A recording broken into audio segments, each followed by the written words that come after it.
Hello viewers, welcome back on my YouTube channel bliss edu learning by Nisha. आज हम इस video में KVS PGT economics 2016 question paper के next 10 questions को detail में डिस्कस करने जा रहे हैं। इससे पहले वीडियो में हमने फर्स्ट 10 क्वेश्चंस को डिस्कस किया था। साथ ही हम समझेंगे कि कैसे एग्जाम में क्वेश्चंस में से क्वेश्चन पूछे जाते हैं, सही आंसर को कैसे चूज करना है ताकि आपकी तैयारी बहुत अच्छे से हो सके। आपने ज़्यादा से ज़्यादा क्वेश्चन पेपर प्रैक्टिस करनी है, प्रीवियस ईयर्स के पेपर को सॉल्व करना है। जितने ज़्यादा क्वेश्चंस आपको मिल रहे हैं उतने क्वेश्चंस को आप प्रैक्टिस करिए। सिर्फ केवीएस के पेपर का वेट मत करिए। आपको जो भी अदर एग्जाम के पेपर्स मिल रहे हैं, चाहे वो यूजीसी नेट है, नवोदय है, डी ट्रिपल एस बी है, या फिर असिस्टेंट प्रोफेसर एग्जाम है, या फिर कोई और स्टेट एग्जाम है, जहां पर भी आपको इकोनॉमिक्स के क्वेश्चन मिल रहे हैं उन सभी क्वेश्चंस को अटेम्प्ट करिए, उनको प्रैक्टिस करिए, उनको टाइम टू टाइम चेक करिए। देखिए कि आपकी गलती कहाँ हो रही है। आप एक साथ पेपर को सॉल्व करने की कोशिश करिए। आप कितने क्वेश्चंस में कितने क्वेश्चन सही कर रहे हैं, ये सारी चीज़ों को अच्छे से असेस करिए। जितना ज़्यादा आप क्वेश्चन पेपर को सॉल्व करेंगे, जितने ज़्यादा आप क्वेश्चन प्रैक्टिस करेंगे, उतनी ही आपकी स्पीड बढ़ेगी, एक्यूरेसी बढ़ेगी, टाइम मैनेजमेंट इंप्रूव होगा। एंड मोस्ट इंपॉर्टेंट, आप क्वेश्चंस को ईजिली कॉम्प्रीहेंड कर पाएंगे। कम समय में आप आसानी से क्वेश्चन को समझ पाएंगे। तो यही सबसे बेस्ट तरीका होता है किसी भी एग्जाम को क्रैक करने का। पढ़ाई के साथ साथ आप कोशिश करिए, जितने ज़्यादा आप क्वेश्चन प्रैक्टिस कर सकते हैं उतने ही क्वेश्चन को प्रैक्टिस करिए। तो चलिए हम शुरू करते हैं ये प्रैक्टिस सेट नंबर 4। यहाँ पर हम नेक्स्ट 10 क्वेश्चंस को ले रहे हैं पीजीटी इकोनॉमिक 2016 के पेपर्स को। तो क्वेश्चन नंबर 11 है आपके सामने, who is not a member of BRICS. इनमें से कौन ब्रिक्स का मेंबर नहीं है। तो सबसे पहले ब्रिक्स समझेंगे। ब्रिक्स क्या है?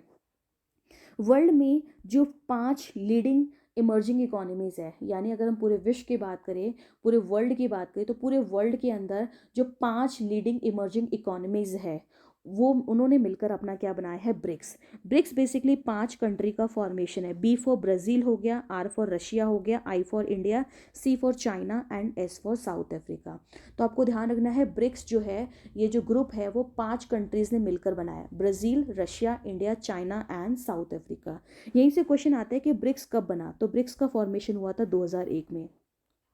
तो जब आपको ध्यान रखना है, जब ब्रिक्स का फॉर्मेशन हुआ था 2001 में, उस टाइम पे इसका नाम से ब्रिक था। यानी 2001 में इसको सिर्फ नाम क्या दिया गया था, ब्रिक। इस टाइम पर सिर्फ 4 ही कंट्री थी इसके अंदर, Brazil, Russia, India and China.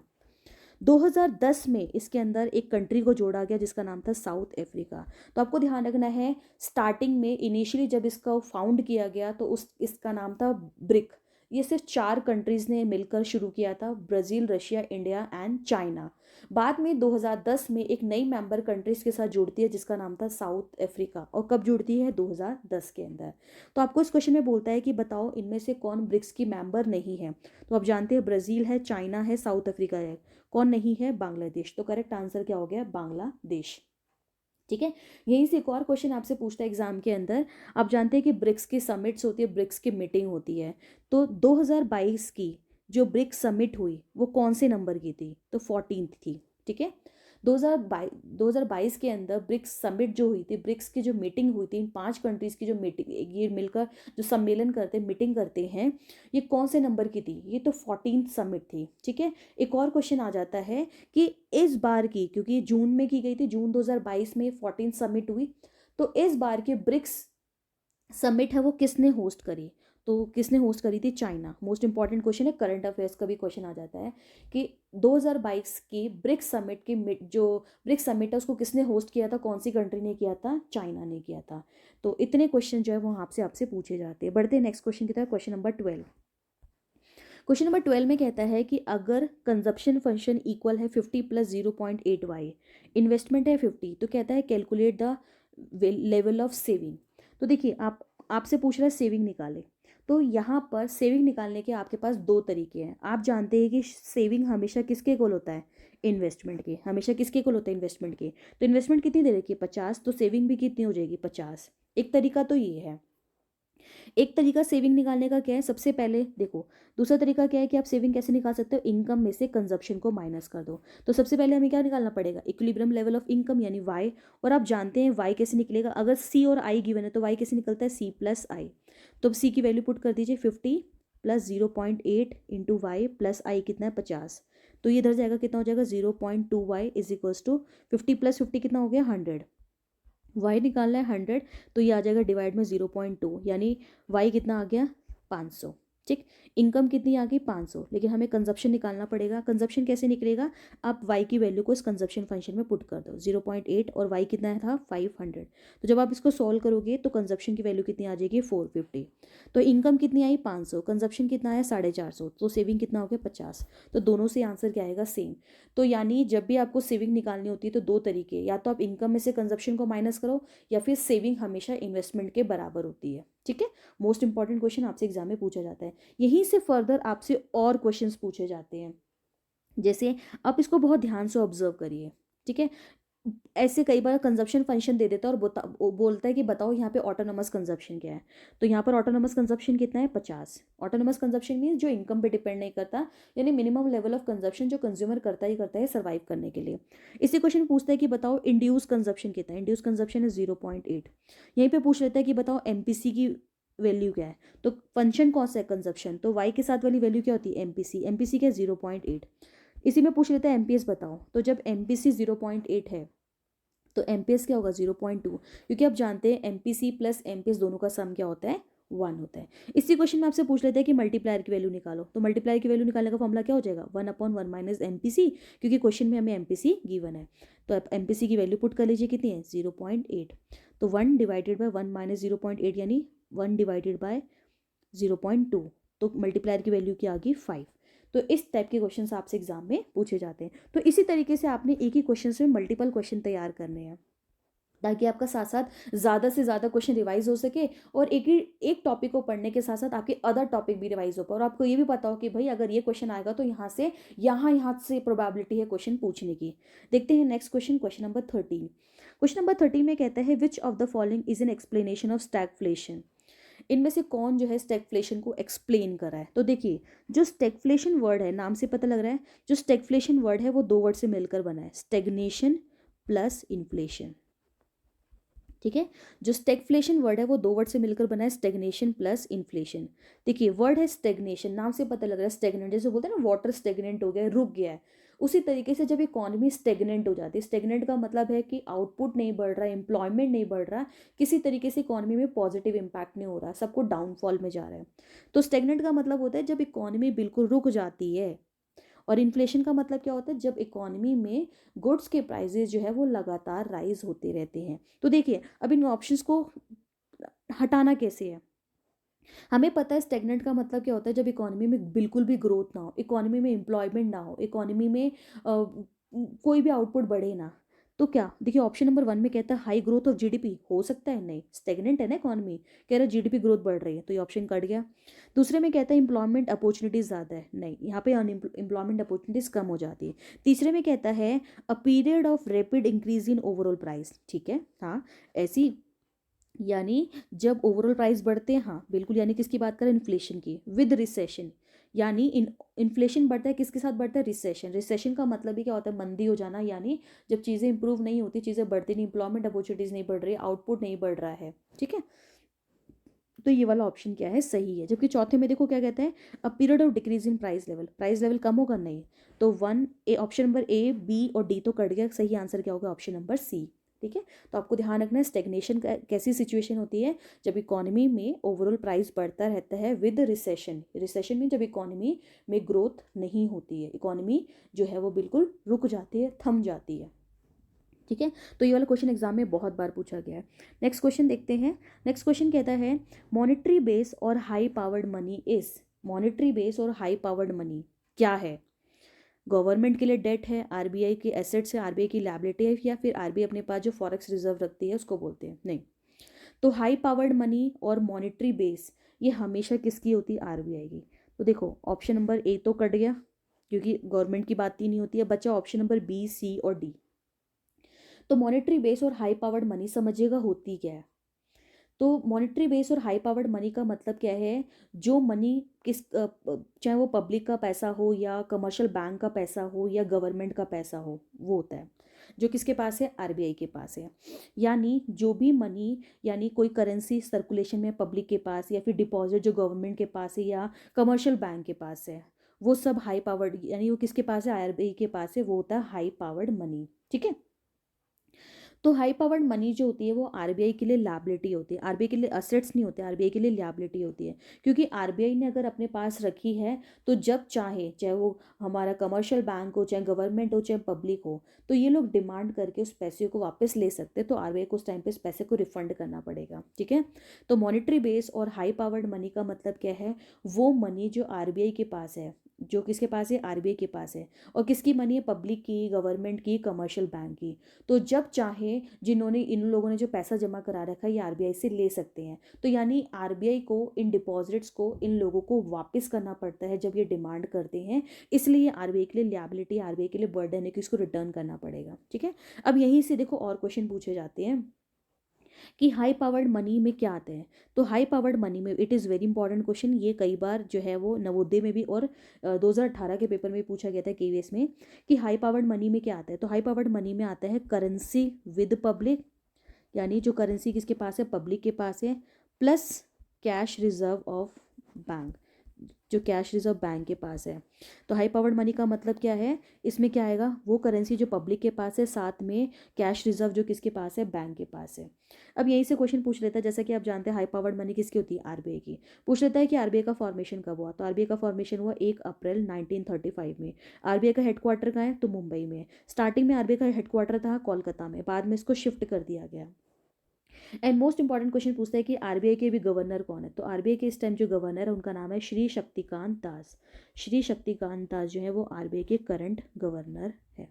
Question पूछ लेता है कि आरबीआई जो है वो आरबीआई को करेंसी प्रिंट करने के लिए कितना रिजर्व रखना पड़ता है। तो 200 करोड़ का रिजर्व रखना पड़ता है। इस 200 करोड़ के रिजर्व में आरबीआई को 115 करोड़ के गोल्ड रखने पड़ते हैं और 85 करोड़ की सिक्योरिटी रखनी पड़ती है। क्वेश्चन पूछ लेता है कि आरबीआई जो है वो करेंसी इशू करने के लिए किस सिस्टम का यूज़ करता है। तो आरबीआई यूज़ करता है मिनिमम रिजर्व सिस्टम। और आरबीआई को कितना रिजर्व रखना पड़ता है? 200 करोड़। इसमें से 150 करोड़ के, पूछता है 115 करोड़ के गोल्ड और 85 करोड़ की फॉरेन सिक्योरिटीज रखनी पड़ती है। तो इतने क्वेश्चन जो हैं यहाँ से आपके क्रिएट होते हैं। देखते हैं next question, question number 14। Question number 14 में कहता है in first degree price discrimination, आपको बताना है क्या होता है। तो देखिए, आप प्राइस डिस्क्रिमिनेशन का सबसे पहले मतलब समझिए। प्राइस डिस्क्रिमिनेशन का मतलब होता है जब अलग अलग लोगों से अलग अलग प्राइस चार्ज किया जाता है। प्रोडक्ट सेम होता है बट सेम प्रोडक्ट के लिए अलग अलग से अलग प्राइस चार्ज किया जाता है। तो बेसिकली जब आप पढ़ेंगे इसको डिटेल में, ग्रेजुएशन के अंदर आपने पढ़ा होगा, तो 3 टाइप की यानी 3 डिग्री प्राइस डिस्क्रिमिनेशन होता है। फर्स्ट डिग्री, आपको ध्यान रखना है, जो प्राइस डिस्क्रिमिनेशन होते हैं वो 3 डिग्री के होते हैं। First degree, second degree and third degree. तो आपसे पेपर में पूछा है फर्स्ट डिग्री डिस्क्रिमिनेशन क्या होता है। तो देखिए, फर्स्ट डिग्री डिस्क्रिमिनेशन का मतलब क्या है कि कोई भी कंज्यूमर किसी प्रोडक्ट के लिए कितना मैक्सिमम प्राइस देने को तैयार है, उतना प्राइस उसे चार्ज किया जाएगा। देखिए, जब आप मार्केट जाते हैं तो मार्केट से कोई सामान लेते हो तो बार्गेन करते हैं। आप कहते हैं कि नहीं आप इतने का लगा लो, तो सेलर बोलता है कि नहीं आप मैं इतना नहीं हो पाएगा, तो आप कहते हैं नहीं मैं तो इतना ही दूंगी। यानी एक सेलर एक तरीके से क्या कर रहा है, वो देखना चाह रहा है कि आप उस प्रोडक्ट के लिए कितना मैक्सिमम प्राइस देने को तैयार हो। सिंपल सी बात है। तो यानी फर्स्ट डिग्री प्राइस डिस्क्रिमिनेशन का मतलब है जहां पर सेलर क्या चाहता है कि कस्टमर से वो जितना चाहे, अगर कस्टमर जितना चाहे, कस्टमर से जितना चाहे वो प्राइस चार्ज करना चाहे वो चार्ज कर सकता है, और खासकर कंज्यूमर उसमें कितना प्राइस देने को तैयार है। बट ये प्रैक्टिस जो है वो बहुत रेयरली यूज़ की जाती है। तो ऐसे में जो करेक्ट आंसर हो जाएगा वो हो जाएगा entire consumer is exploited by the monopolist. क्योंकि यहाँ पर मोनोपोलिस्ट क्या चाहते हैं? कंज्यूमर को एक्सप्लॉइट करना। यानी वो बेसिकली क्या चाहेगा कि कंज्यूमर जितना ज़्यादा प्राइस पे करे उतना ही वो प्राइस उससे चार्ज करे। तो ऐसे में कंज्यूमर एक्सप्लॉइटेशन जो है मोनोपोलिस्ट इसमें ज़्यादा करेगा। इसी तरीके से सेकेंड डिग्री डिस्क्रिमिनेशन होता है। सेकेंड डिग्री डिस्क्रिमिनेशन का मतलब क्या होता है? जहाँ पर सेम प्रोडक्ट के लिए, सेम क्वांटिटी के लिए अलग अलग प्राइस चार्ज किया जाता है। जैसे आप शॉपिंग मॉल जाते हैं तो ऑफर्स देखते हैं आप कि 2 खरीदो तो आपको उसके साथ 1 मिलेगा, आपको स्पेशल ऑफर्स, स्पेशल डिस्काउंट दिए जाते हैं। वो कहलाता है सेकेंड डिग्री डिस्क्रिमिनेशन। और एक होता है third degree discrimination. Third degree discrimination का मतलब होता है जहाँ पे खासकर आपको ये एंटरटेनमेंट इंडस्ट्री में देखने को मिलेगा। जैसे मान लीजिए आप मूवी देखने जाते हैं तो स्क्रीन सेम होती है, सेम स्क्रीन होती है, बट प्रीमियम क्लास, अलग क्लास, आपने देखा होगा ना कि अलग अलग वो सेक्शन में डिवाइड होते हैं और उसके हिसाब से आपसे टिकट के अलग अलग पैसे चार्ज किए जाते हैं। यानी सेम स्क्रीन के लिए आपसे अलग अलग पैसे चार्ज किए जा रहे हैं। आप इसका एक सिंपल एग्जाम्पल ले लेते हैं। जैसे मान लीजिए आप जानते हैं कि केवीएस का अभी फॉर्म भरे जा रहे हैं। तो आपने देखा होगा ना, जनरल कैटेगरी के अलग फॉर्म तो सेम है ना, लेकिन जनरल कैटेगरी वालों के लिए अलग फीस है, SC ST के लिए अलग फीस है, OBCs के लिए अलग फीस है। तो आप देख रहे हैं, यानी एक ही चीज़ के लिए जब अलग अलग से अलग अलग ग्रुप से अलग अलग पैसा चार्ज किया जा रहा है, यानी जितने भी लोग अलग अलग ग्रुप का मतलब कि जितने भी लोग जनरल कैटेगरी में आ रहे हैं उन सबको एक प्राइस पे करना है, जो लोग SC ST में आ रहे हैं उन सबको एक प्राइस पे करना है, जो OBC में आ रहे हैं उनको एक प्राइस पे करना है।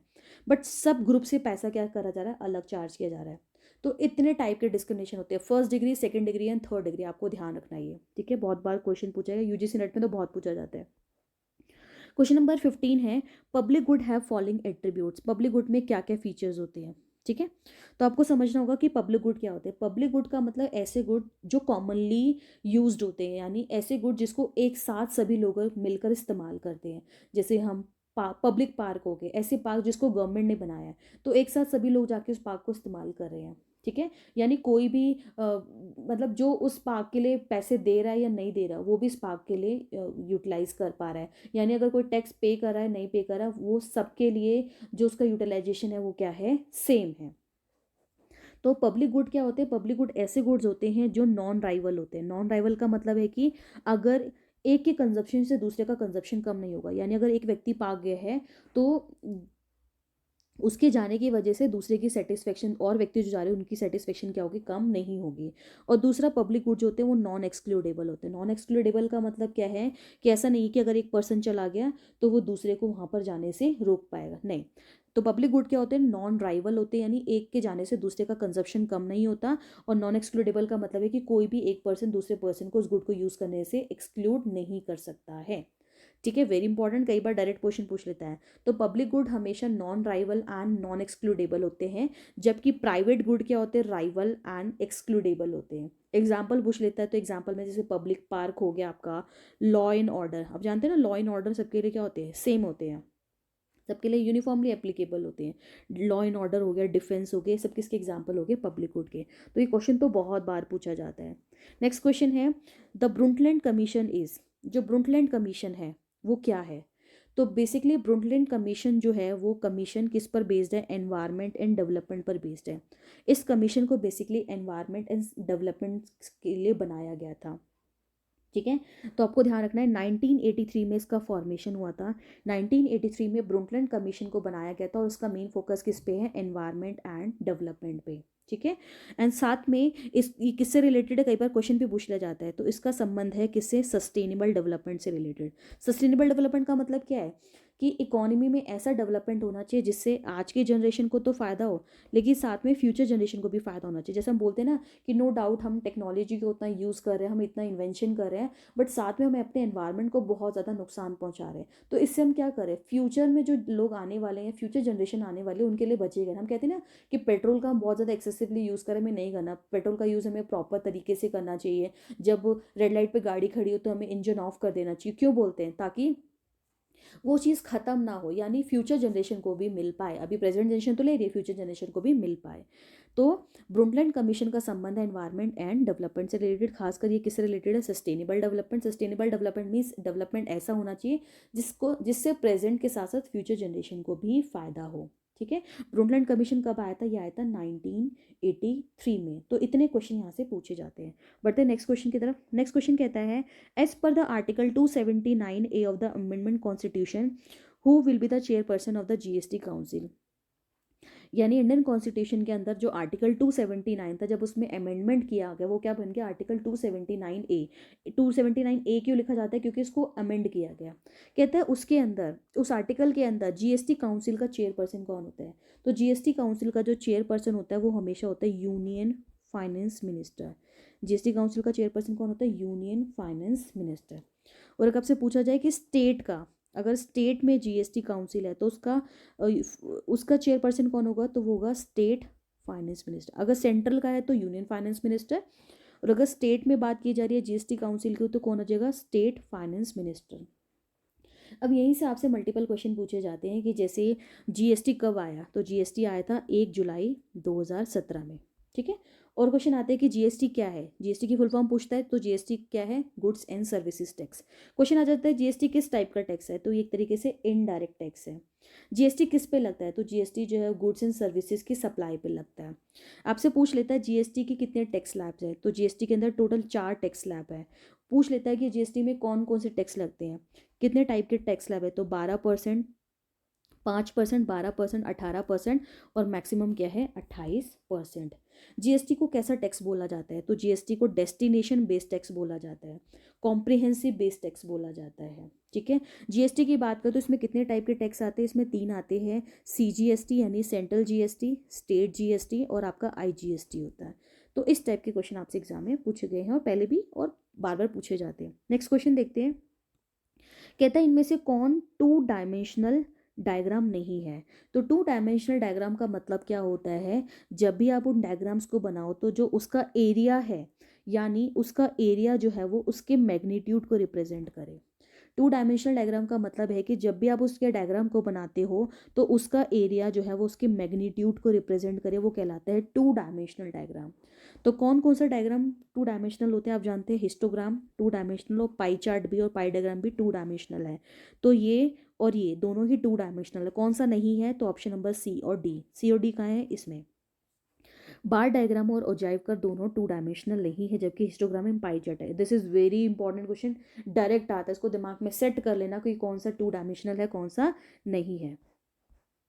देखते हैं नेक्स्ट क्वेश्चन। कहता है कि अगर प्राइमरी डेफिसिट 0 है तो फिस्कल डेफिसिट किसके बराबर होगा। तो आप जानते हैं प्राइमरी डेफिसिट निकालने का फॉर्मूला क्या होता है, इसको निकालने का फॉर्मूला होता है fiscal deficit minus interest payment. कह रहा है अगर ये 0 है तो ऑब्वियसली ये फिस्कल डेफिसिट किसके बराबर होगा, तो ये फिस्कल डेफिसिट जो है वो बराबर होगा इंटरेस्ट पेमेंट के। तो करेक्ट आंसर हो गया option number C. Next and the last question is कि अगर कोरिलेशन कोफिशिएंट की वैल्यू 0.8 है तो कोरिलेशन कोफिशिएंट को डिनोट किया जाता है स्मॉल r से। और कोरिलेशन कोफिशिएंट किसके बीच में, 2 वेरिएबल x एंड y के बीच में। तो correlation coefficient between x and y जो है वो इक्वल है 0.8 के। कहता है यहाँ पर एक रिग्रेशन कोफिशिएंट, तो एक रिग्रेशन कोफिशिएंट को डिनोट करते हैं बी एक्स वाई से, वो है 0.6। तो कहता है दूसरा निकालो यानी बी वाई एक्स निकालो। तो कोरिलेशन कोफिशिएंट निकालने का फॉर्मूला होता है अंडर रूट ऑफ रिग्रेशन, दोनों के रिग्रेशन कोफिशिएंट का मल्टीप्लिकेशन होता है, regression coefficient of first and second. ये हमें गिवन है और एक यहाँ पर गिवन है, और जबकि हमें बी वाई एक्स दूसरा रिग्रेशन कोफिशिएंट निकालना है। तो अब जानते हैं जब अंडर रूट हटता है तो इसके ऊपर क्या आ जाता है, स्क्वायर आ जाता है। तो यहाँ पे 0.16 इंटू में बी वाई एक्स निकालना है। तो 0.8 क्या हो जाएगा, ये हो जाएगा 0.64, ये आ जाएगा आपका डिवाइड में, ये हो जाएगा बी वाई एक्स, कितना आ गया 4, यानी दूसरे रिग्रेशन कोफिशिएंट की वैल्यू क्या आ गई 4, यानी ऑप्शन नंबर बी क्या हो गया, करेक्ट हो गया। तो ऐसे आपने एक क्वेश्चन से मल्टीपल क्वेश्चन तैयार करने हैं और इसी टाइप के क्वेश्चन आपसे हर एग्जाम में पूछे जाते हैं। तो आई होप आपको वीडियो पसंद आई होगी। So do like, share and subscribe my channel and also press the bell icon button to get the notification of all my upcoming videos. Thanks for watching. जय हिंद, जय भारत।